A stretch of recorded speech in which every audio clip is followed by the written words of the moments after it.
Hey everyone, it is the Black Diamond Robyn Reid, also known as the HBIC head booker in charge. And if I love wrestling, you love wrestling, then we love wrestling. You're not here, you missing out. Is this show? Welcome to the We Love Wrestling spot. My name is Terry. I'm with Jinx from the Pretty Hills, and today we are with a disciplinarian. We are with a black diamond in the wrestling industry, a black diamond in the world.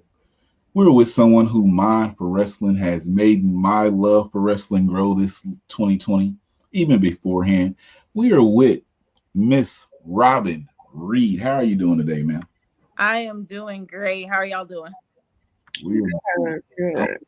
Jinx, you good? I'm good. 2020 ending well for me, so no complaints here.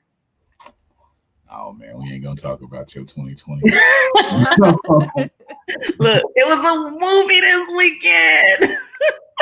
So, Robyn, my first question I always ask is, why do you love wrestling, or what started your love for wrestling? I remember watching wrestling when I was like 4 or 5 years old. In the early 90s. I always tell people the first story that I remember is the Ultimate Warrior Papa Shango thing where I guess he put some voodoo on Warrior, and I remember as a little kid just seeing Warrior just like throw up green stuff everywhere. And I don't know, ever since that is my earliest memory of wrestling. And so I've been a fan of wrestling for a long time. Of course, as a teen, I grew up in the Attitude Era. So watching DX and, WCW, WWF, Monday Night Wars and stuff, that really kind of fueled me to watch it. I was watching it every Monday with my family. And like, those are just some of the early memories that I have of watching wrestling. I love it. It's a crazy thing, but at the same time, it's something that you're drawn to. And that's just, like I said, I've loved it for like 30 years. 30. Yeah, I'm up there in age, man. We not putting ages out here, but I got you by a couple of years. It's not cracking, girl, so don't worry. Okay, thank you. Black don't crack.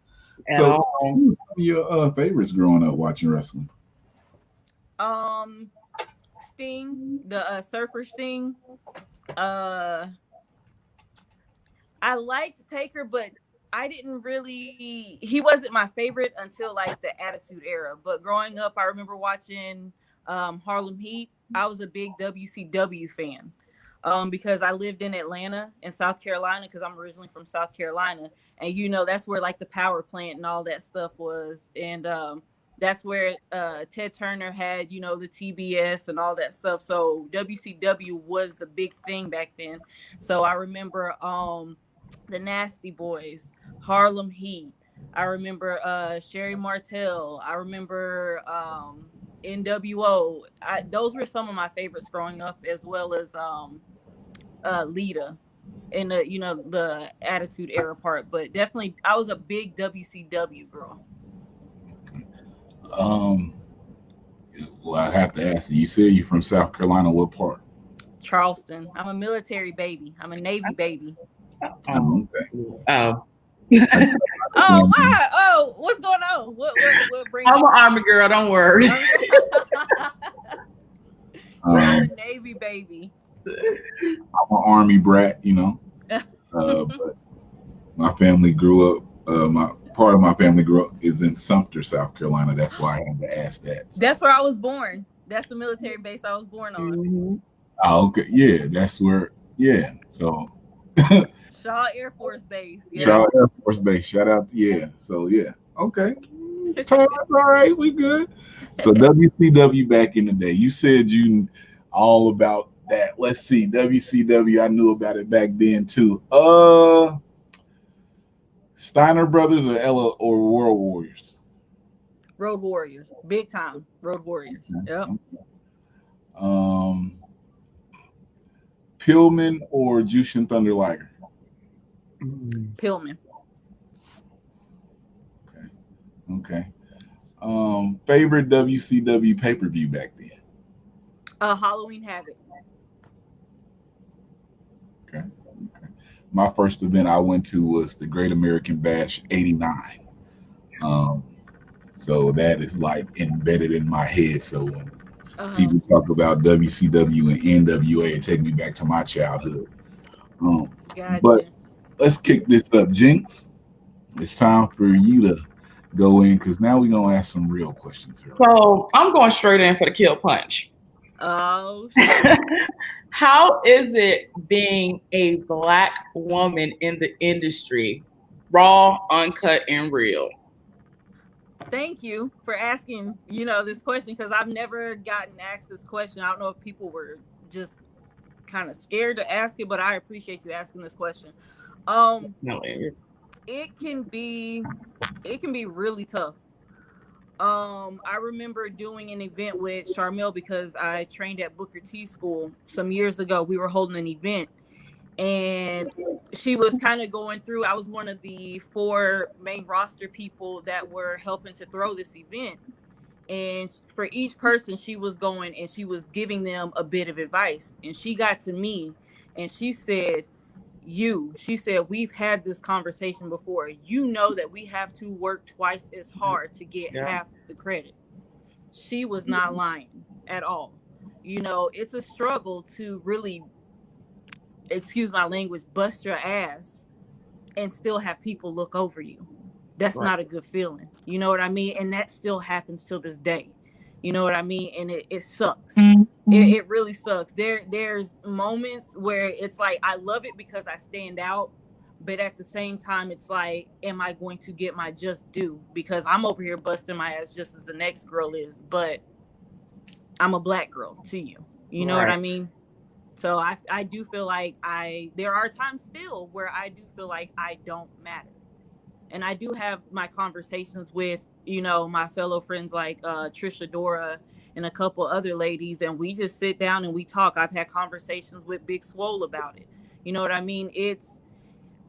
I love it because at the same time, I'm hoping that what I can try to accomplish, I'm opening the door for the next girl to come in and be like, well, I want to hopefully make it easier for them because even still as a booker, it is a struggle for me. Right. So it's more so like, you mentioned Charmel, she helped mold you and kind of give you an insight and pave the way, as well as other Black females in the industry. And now you wanted to move forward and pass it on to the next person. I get it. Exactly. And because in any industry, we're overlooked. And I completely understand. So I get it. But how was it training? Before you do this, I'm getting ready to drop off. This is going to turn into a Women's on Wednesday on the 1st of the so this 1st January. This is what Women's on Wednesday was supposed to be. So I'm getting ready to drop out, and then we're going to bring Nicole in from Down for the Count. And Pretty Hill, Elinad, Danielle has come on. So I'll be back later, but go ahead, go in, people. Okay, since he cut me off. So how was it training under with Booker T? It was an honor. It was an honor. I still from time to time, I have his phone number. He and Charmel's, if I have any questions, I will always, hey, what do you think about this? So I still get their opinion. Their opinion is very important to me. Because I know where they've been and I know what they've been through, excuse me. And it was great just being able to pick his mind. And then Charmel kind of pulled me off to the side and she'll give me pointers and advice. And I love it. I love the fact that I had the opportunity to train under someone like Booker T and Charmel. That's what's up. So I'm going to go ahead and pass it over to Elinad. Hey, girl. Hi. You on mute. Yeah. Sorry, I'm a little late. I had a lot of stuff going on, but I want to fangirl out for a moment, Robyn. You don't understand how much we love you and how much we've talked about you and how bad we wanted to do this with you because you are, I mean, I came in on the tail end of what you were talking about and how hard it is, you know, in this industry, right? Let's keep it 1,000.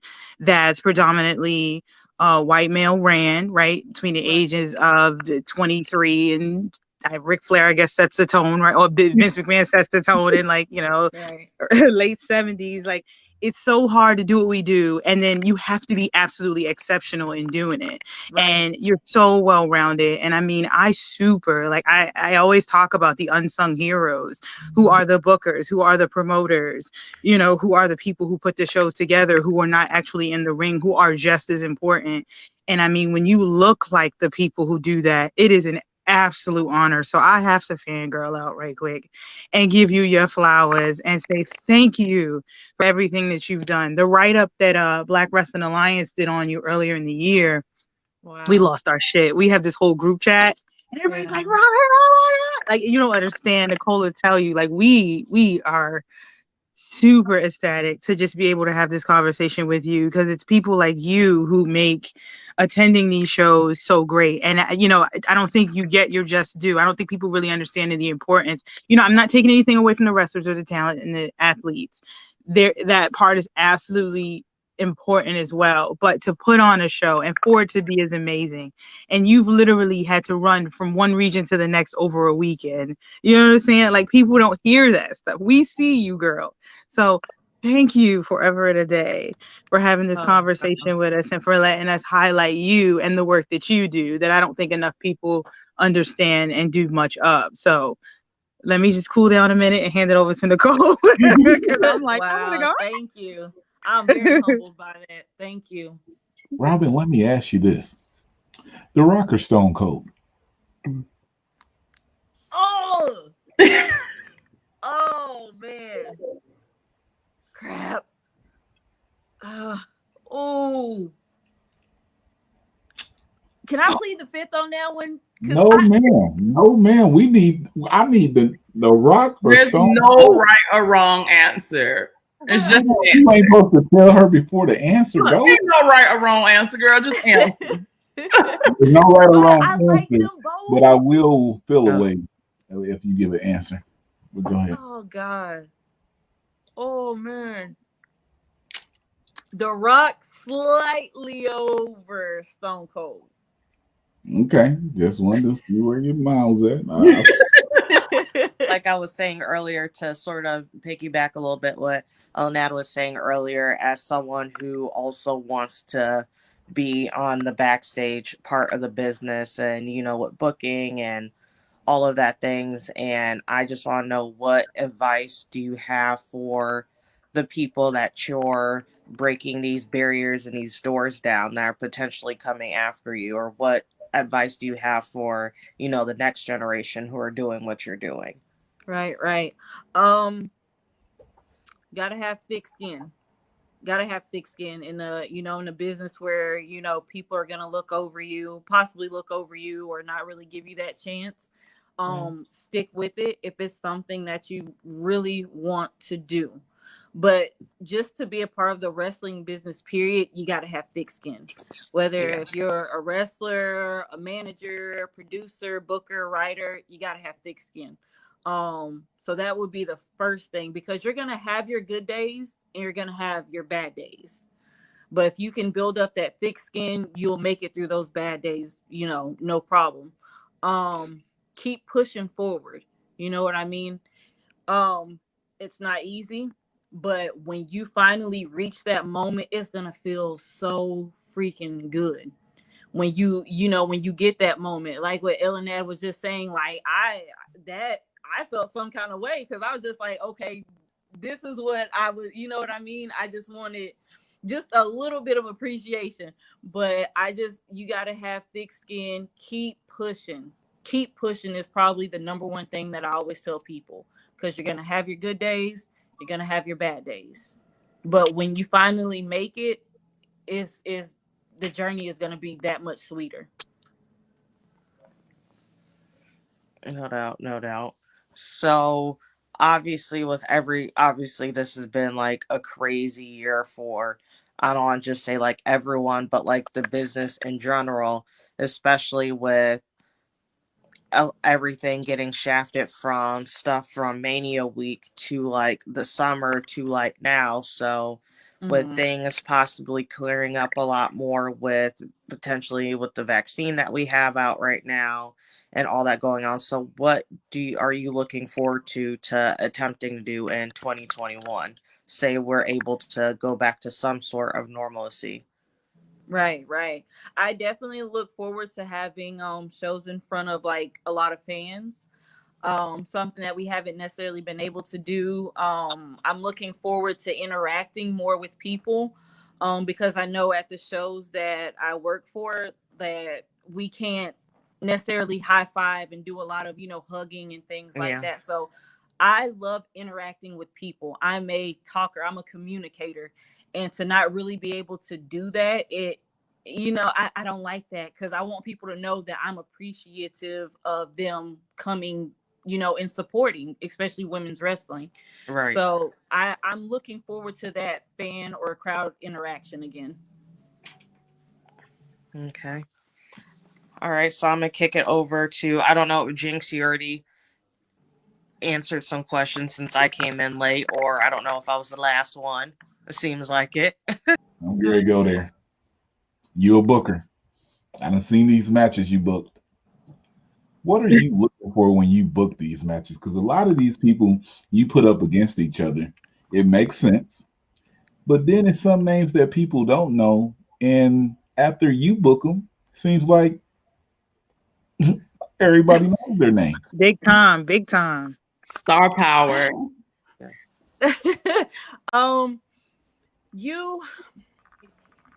You have to have that instinct.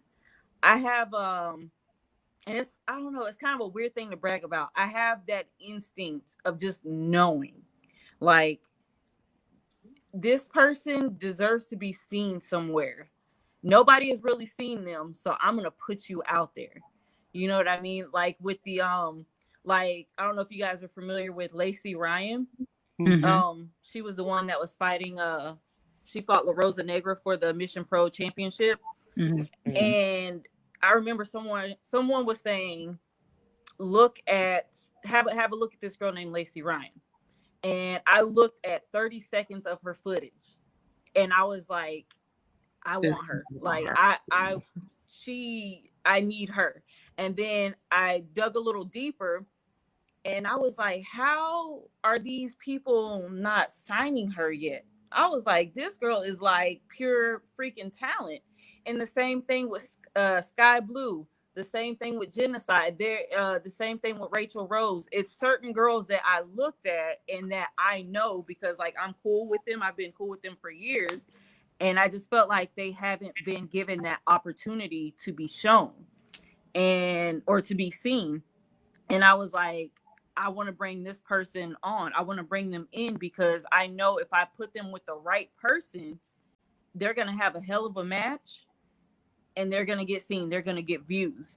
And it's just, I don't know. It's an instinct. I always say it's an instinct that I have. I will look at a person and probably within 30 seconds to a minute of watching them, I'm like, yeah, I see something.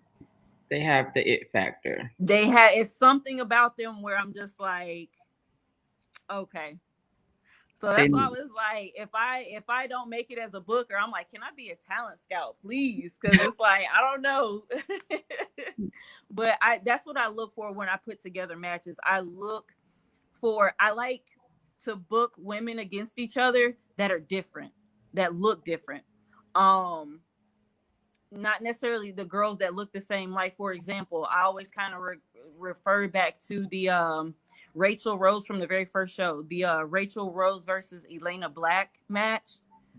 Two totally different looking women. You know what I mean? There's no way you could get them mixed up. Right. You know what I mean? It's like I look at that perspective as well. It's like, okay, if the fans are looking at this match, are they going to be able to see and know the difference right off the bat? Or is it like, no, this girl is the other girl? You see what I'm saying? And it's the same thing with Genocide and Roxy. You got the big tall monster, you got the small girl that does the lucha libre stuff. It's like, who's gonna take it? You know what I mean? I have so much fun putting together matches because I love storytelling. I love the storytelling perspective because it's so lost nowadays in wrestling.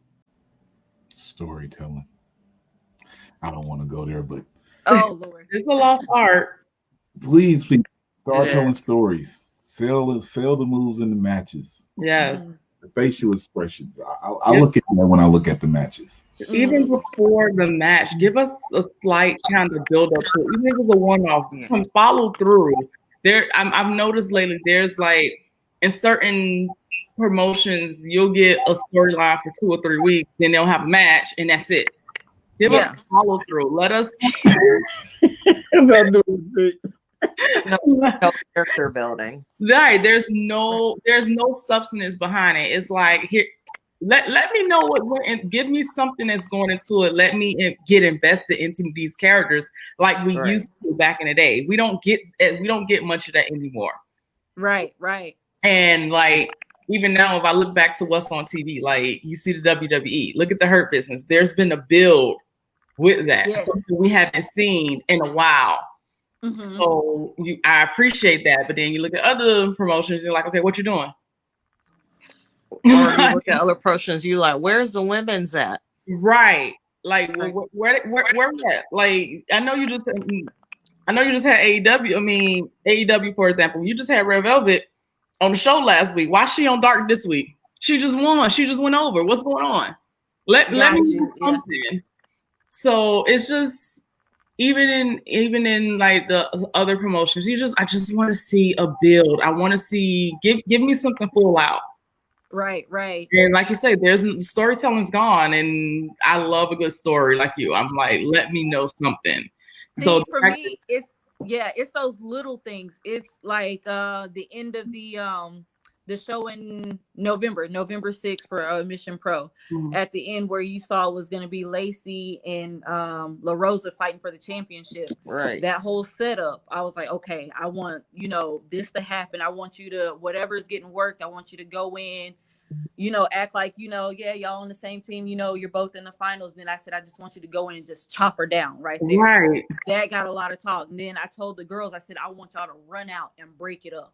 You know what I mean? And that was like some real stuff. Like girls were actually tripping and stuff, trying to, break them up and stuff like that. It's like, I like those little, like, the little details, the little things. Yeah, that people don't see or they forget about. Give it to us. We appreciate it. Trust and believe we appreciate it. So Robyn, I gotta tell y'all this real quick. Okay. One of my because I'm not gonna lie, I was so proud of this moment. The very first Mission Pro show, it was Big Swole versus La Rosa Negra. And there was an ending. I wanted that specific ending, but I was like, okay, can they pull it off? Can the timing be right? You know what I mean? And as soon as Big Swole turned around and hit the Dirty Dancing out of nowhere, and it made that sound, I lost my shit. I'm not even gonna lie. Like, it's those little things that takes me back to being a fan in the crowd. You know what I mean? That's why I love storytelling. When I had Trish Adora versus Queen Aminata in Indianapolis, what was it? It got moved. I think it's the end of August, beginning of September. Yeah. I was there.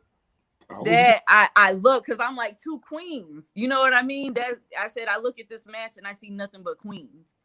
And so I just have so much fun putting the stories together. I love it. Hey, let me say this though. When she just described that moment, when Swole hit La Rosa Negra with the Dirty Dancing, I popped for that big because it came out of nowhere, and like everybody was like, "Oh," because she tried to hit it one time. La Rosa actually picked her up and power slammed her, and then when she went back that second time, whack, it was over for that. Yeah. I need a rematch of that, Robyn. You need to book that again. I'm trying, man. I'm gonna try. Okay. Let's talk about matches though. You don't wrestle no more. What's going on? I don't know what you would call that. The only really the only promotion that I'm working for right now is WoW.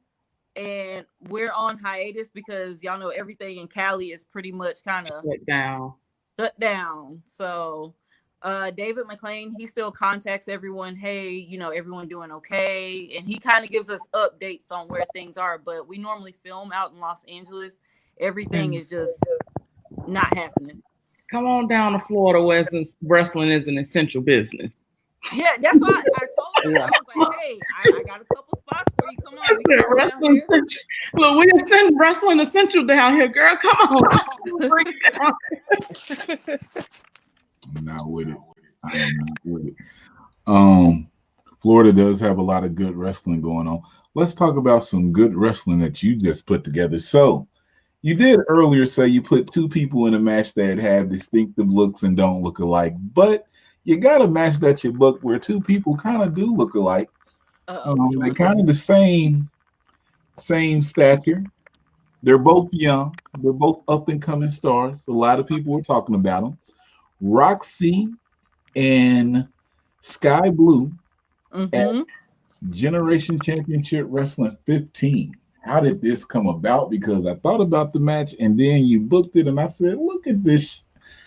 Oh, we got censored on here. Look at this shit right here. Because, whew, that match, let me tell you, I'm ready to see it.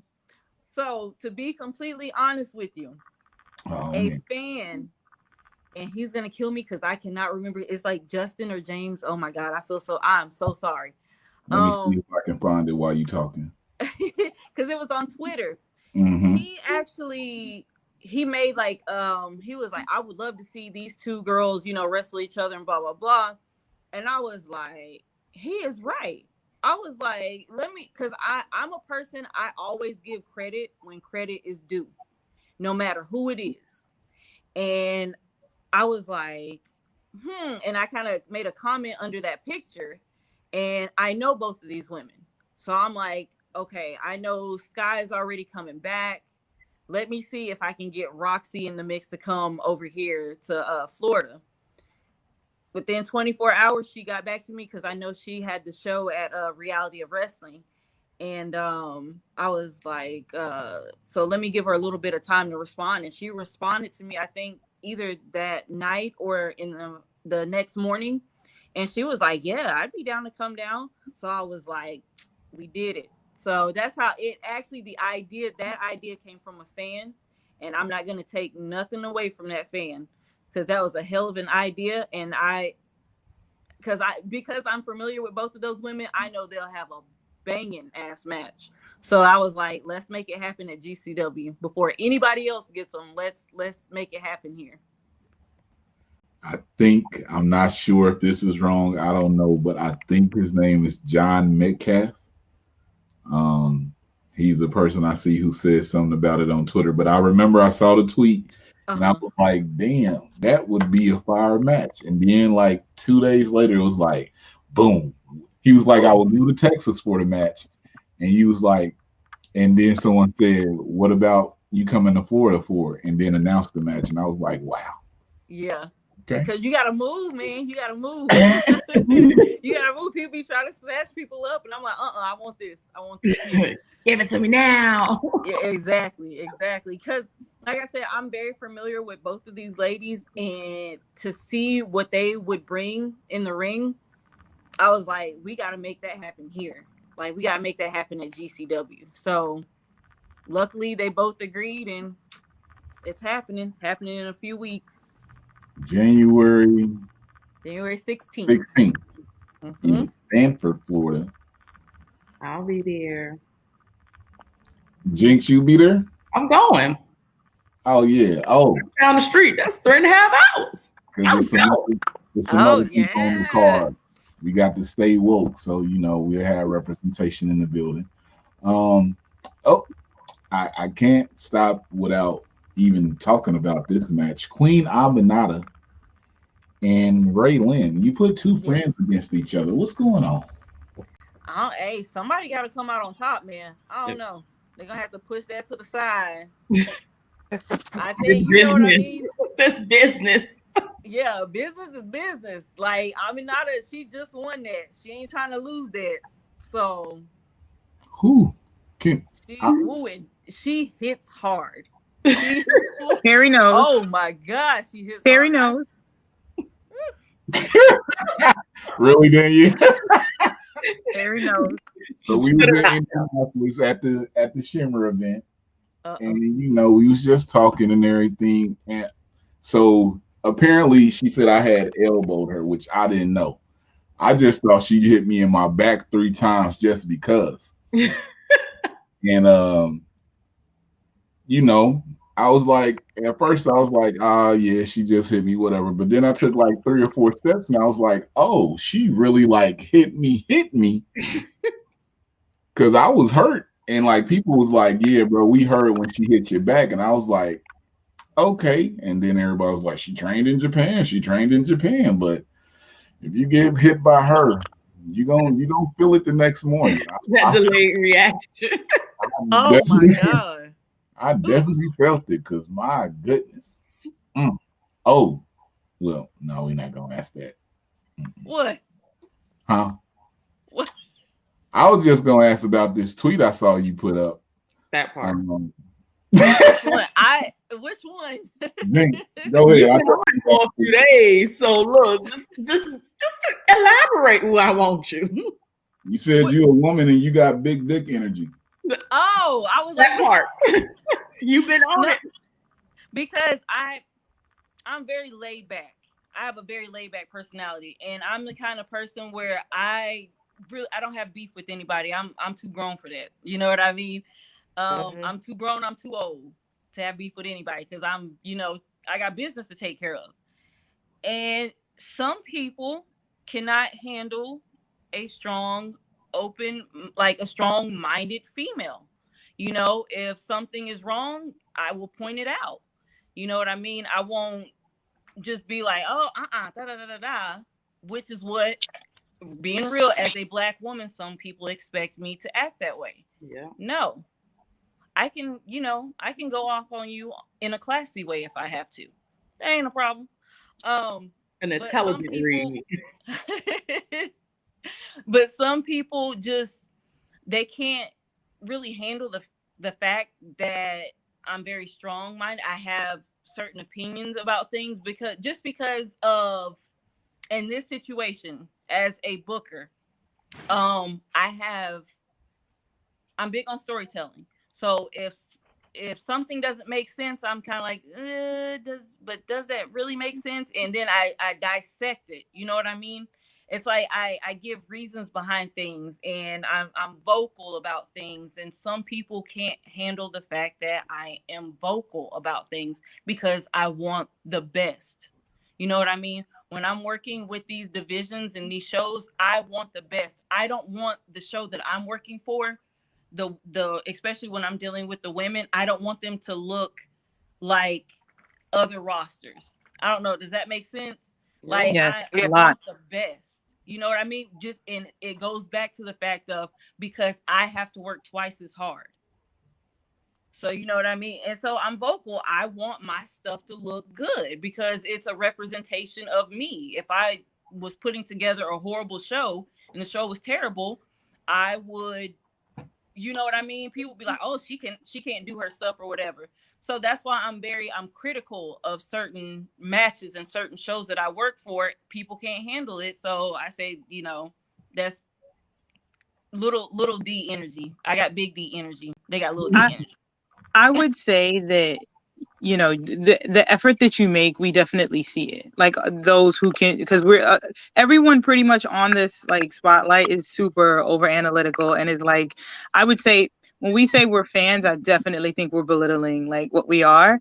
And I say that as really having you under our personal microscopes over the last 7 months, you damn near give main event matches the entire card. You know what I'm saying? Like, we can just look at the card and be like, well, what's the main event though? You know what I'm saying? Because it's like every match, damn near matchup can be a main event. Like, I it's crazy because I told you, I don't think you could ever do wrong in my eyes. Like, when we see certain promotions come out, we know that it's a Robyn show. Like, thank y'all. Like I said, I appreciate that more than y'all will ever really know. I appreciate that from the bottom of my heart.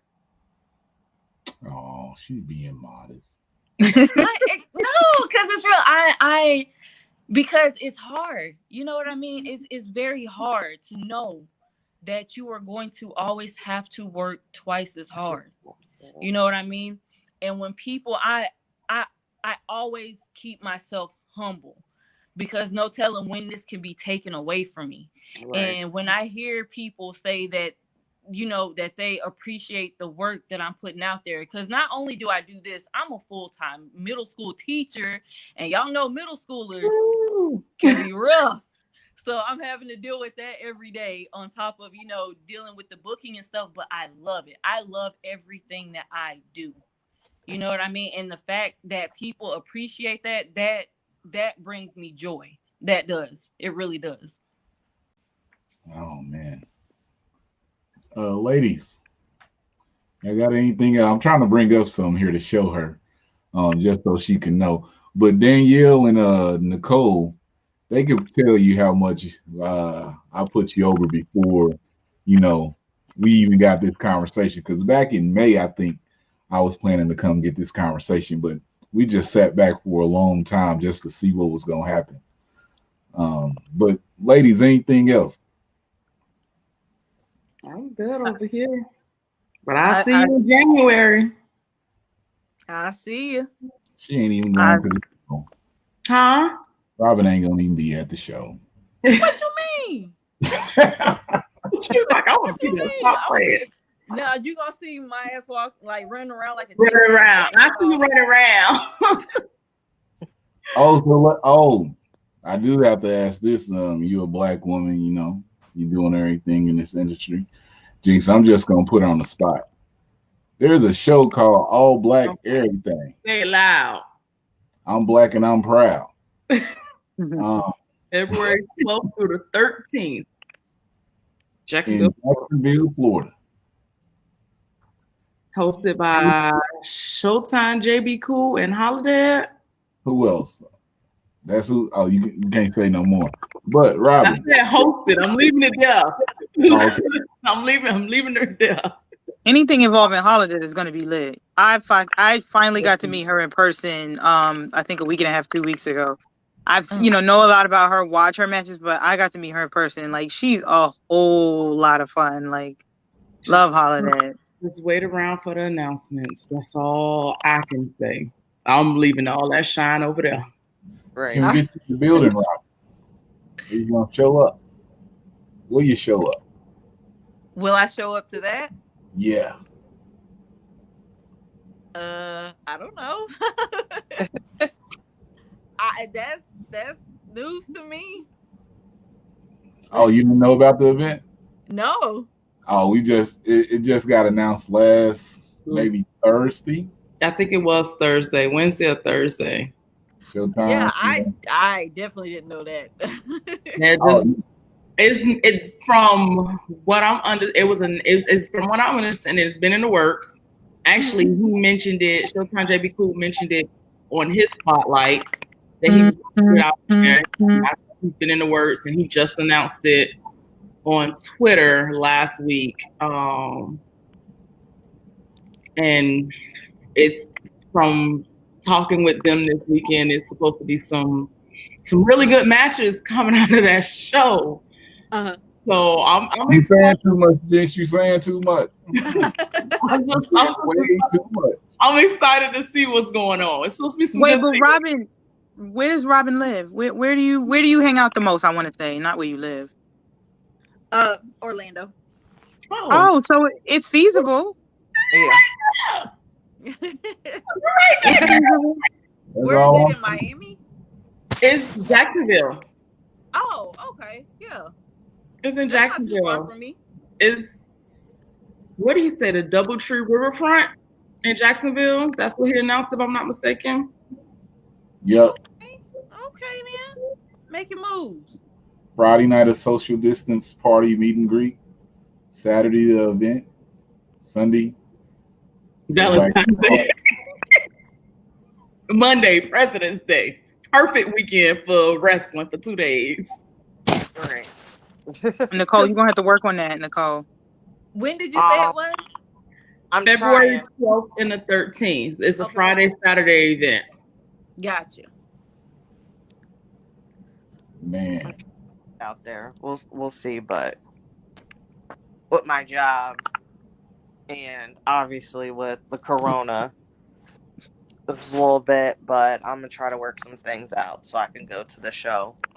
But just to circle back to Robyn again, thank you so much for speaking with us, even though I apologize for missing a chunk of it. But I am excited to go back and watch it. But to go again, we appreciate everything that you're doing out here. Even if no one else tells you, keep pushing. Your inspiration to so many people, including myself, who I'm like, I don't know, Absolutely. break in and do half the shit that I want to do within this industry, but I see you out here crushing it. So again, I can't wait to see what you do, how far you go, and I'm just excited for you, man. And honestly, like I said, I appreciate honestly those questions, like the questions, what is it like being a black female in this industry and stuff. I appreciate that because I feel like I never get asked that question. And if you ask me that question, I'm gonna be real with you. So, like I said, it can be if you are. I feel like if you're not a black person, it can be intimidating to ask someone that is black that question. So I'm just glad that I get an opportunity to answer that question because I've never really been asked that question. oh, we could have. Nah, we ain't gonna do it. Let me share this so Look you know. now, you gonna have to stop teasing. Much for speaking with us, even though I apologize for missing a chunk of it. But I am excited to go back and watch it. But to go again, we appreciate everything that you're doing out here. Even if no one else tells you, keep pushing. Your inspiration to so many people, including myself, who I'm like, I don't know, break in and do half the shit that I want to do within this industry, but I see you out here crushing it. So again, I can't wait to see what you do, how far you go, and I'm just excited for you, man. Thank you, sweetheart. Thank you so Yes. much. Man, I'm just happy to do this because I used to watch you wrestle on Reality Wrestling before, more and more people start looking at it. So I'm just excited we got to have this conversation to talk to the Black Diamond. That's right. Before we even leave, Robyn, this is your time to shine right now. What we do is we do what we call a put yourself over moment. This is where you let us know all your social media, where people can contact you, anything that you're selling that people can buy to support you. We just want you to put yourself over. Is she frozen? I think so. Dang, she froze. That's Texas for you. While she's frozen, let me just let you guys know. Robyn Reid has booked several matches throughout this whole year that you have watched that you don't even know she has booked. Go on to the TitleMatchNetwork.com. Look up the Diamond Cup. Look up Mission Pro Running Back. Look up Mission Pro Health Have No Fury. Look up Mission Pro Tournament from Hell. All those matches, she had her hand in it. The red velvets on her, so she was coming straight out your mama kitchen. So, guys, we would like to thank Robyn Reid, the Black Diamond, for joining us here on this spotlight. The Black Diamond. The Black Diamond. The diamond that shines. You will hear more from her in 2021. I guarantee it. If you didn't know her before, you will know her because these cars that she is booking, whoo, fire. Danielle, Jinx, Pretty Hills, I thank you two for joining us. Nicole from Down for the Count, I thank you for joining us. And I'm Terry. And like I always say, if I love wrestling and you love wrestling, then we love wrestling. It's too sweet for the coach. Hi to you. Hey guys, how you doing? You should be here. You should. Shame on you. But have a nice day.